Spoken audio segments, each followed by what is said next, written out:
Pangulo po ay hindi po sa ngayon na aayon o sumasang-ayon para sa isang constitutional change.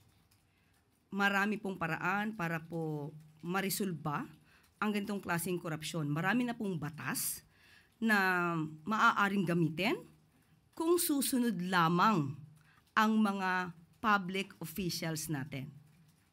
Hindi po yung katulad na nangyari na may batas pero sinatabi o sinet aside.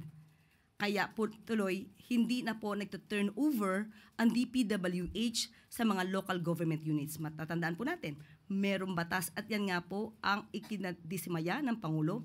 Bakit hindi na nagto-turn over sa LGUs? Bakit? Dahil tinanggal nung nakaraang administrasyon. Marami ng batas.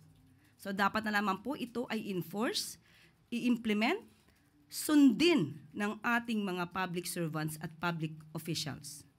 Hindi po siguro nararapat sa ngayon ang constitutional change. Ang kailangan ay change of attitude ng mga officers at change of heart. Maging maka-Pilipino, maging makabayan.